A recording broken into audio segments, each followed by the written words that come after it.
Hello, I'm Heddi, and I represent Runar Bäckström Foundation, and I have honor here to be here with Fredrik from Xylo Gas Oy.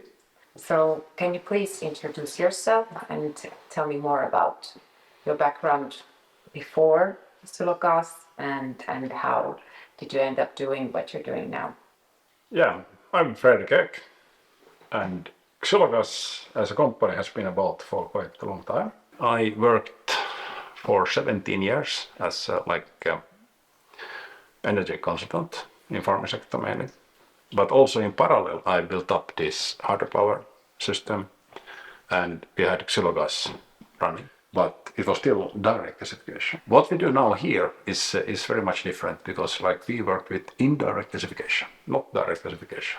And it means we have no nitrogen in the gas, and it opens up possibilities for other utilization of the gas than only heat or heat and power.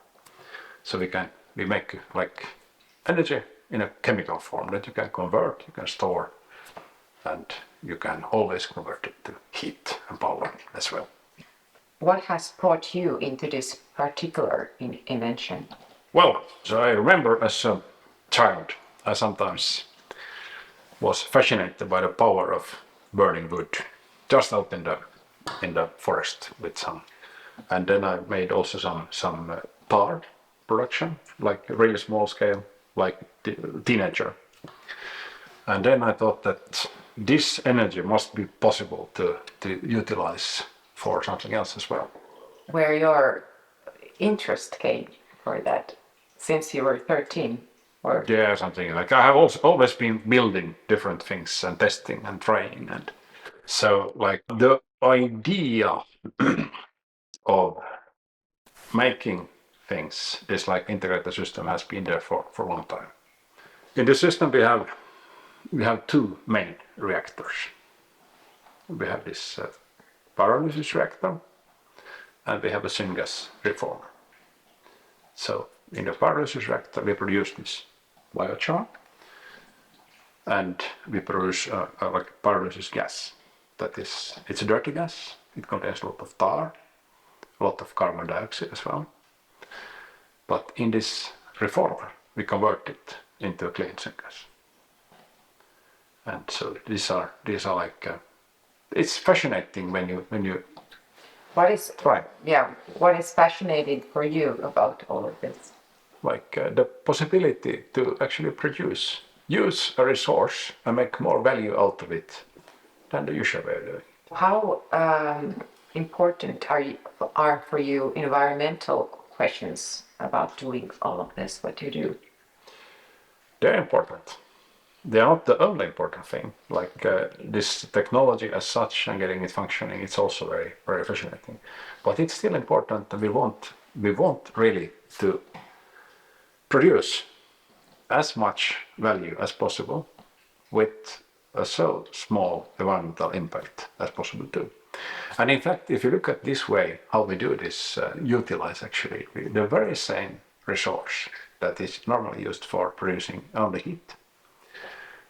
Then we have the particulate emissions from this process, for instance. They are 2 orders of magnitude lower than with standard wood chip combustion. Where it all could be applied? District heating, plant operators is one thing. Greenhouse growers is one other. They need a lot of energy. And then specifically biogas producers that produce methane for the gas grid, not only heat and power. So where is the process now, and what you expect to see after 5 years, 3 years? Our process is currently in a state where we have a working product that we can operate. We have operated quite a lot. It's running now at the moment. So we know that the technology functions. It's automated. But this is still a prototype. And this is located on our workshop yard, so it's not in an optimal place. It's hard for us to fully utilize the syngas here because we lack the biogas plant that could utilize it, or we don't have the bakery where it could be used for baking bread in the mornings, for instance, you can store the gas, or you can use it for heat and power production and so on, basically.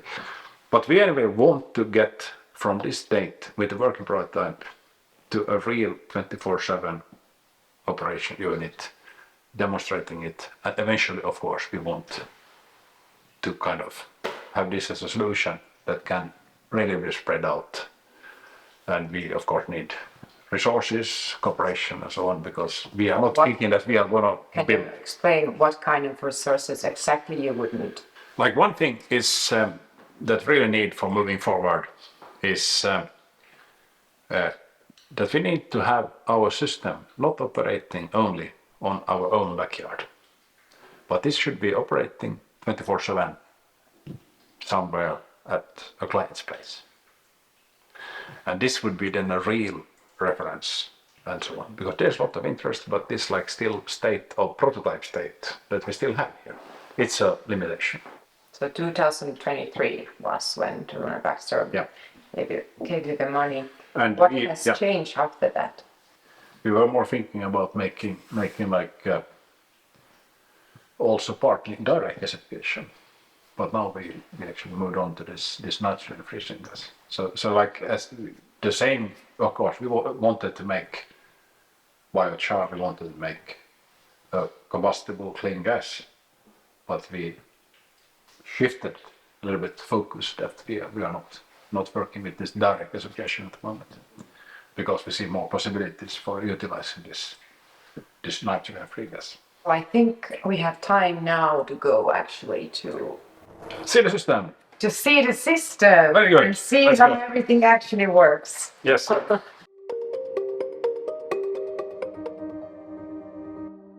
So now we are here where the magic happens. And Fredrik, can you go through the prototype? Yes, let's start from the other side of the container where we feed in the fuel. Okay. And then we see what comes out. So the process works on usual wood chips, mixed So this species. is all the leftover from Forestry, yeah. And these wood chips we then convert into biochar and clean syngas, and we will look at those closer. What went into the process was these wood chips there, and out we get biochar, and it looks like what we see here. So this is like biochar made in a high temperature, but if you listen to the sound of falling biochar, then this like almost metallic sound is quite nice. So this is one of the products. Another product is clean syngas, but we have the system with two main reactors. We have this pyrolysis reactor converting the wood chip into like basically two fractions. One fraction is this biochar, the other fraction is pyrolysis gas that contains a lot of carbon dioxide, a lot of tar and so on. And then we take a significant fraction of this pyrolysis gas and convert it into a really clean, high quality syngas that is free from tar and rich in hydrogen, rich in carbon monoxide, and almost no carbon dioxide. Would you like to also a little bit explain the machines or not? Yes, we can do it. So we can look what happens. We have the feed system. We operate the system on a slightly positive pressure above ambient. And that one is also important for keeping out nitrogen from air. So no air in, no nitrogen out. And as I said before, this is like an indirect gasification process that we work with. So from this nitrogen-free syngas, you can make methane, methanol, even SAF, sustainable aviation fuel, basically diesel. Everything is possible to produce from it. And one thing is actually, there is what comes out there. You see the smoke is kind of, it's only water vapor what you see here, so it vanishes really, really quickly. So this is one product also that we have made, like this is a small bag, 15-liter bag with biochar. And where everywhere you could use it? You can use it. You can add it to a compost in the dry toilet, and you will get like a better, like less smell issues. You will get better composting, and also, of course, in the compost it will be then loaded with nutrients.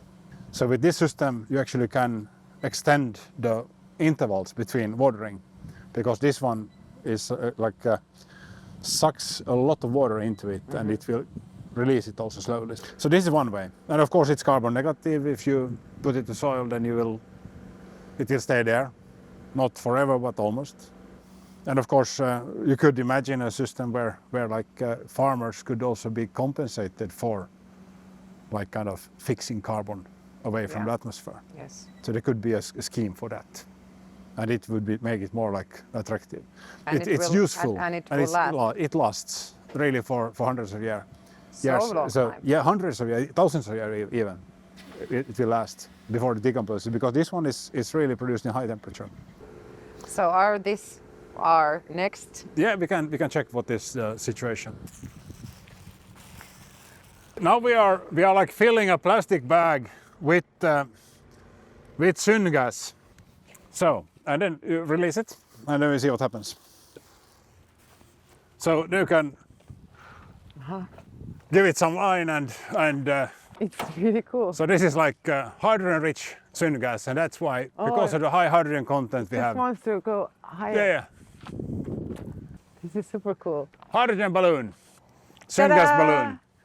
So we have demonstrated this balloon trick many times before, but this is the very first time actually when we try to start and drive a car on syngas from this system.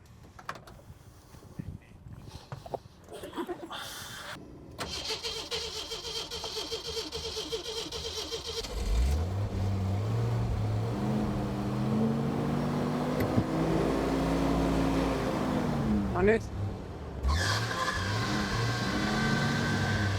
No niin. Juhu.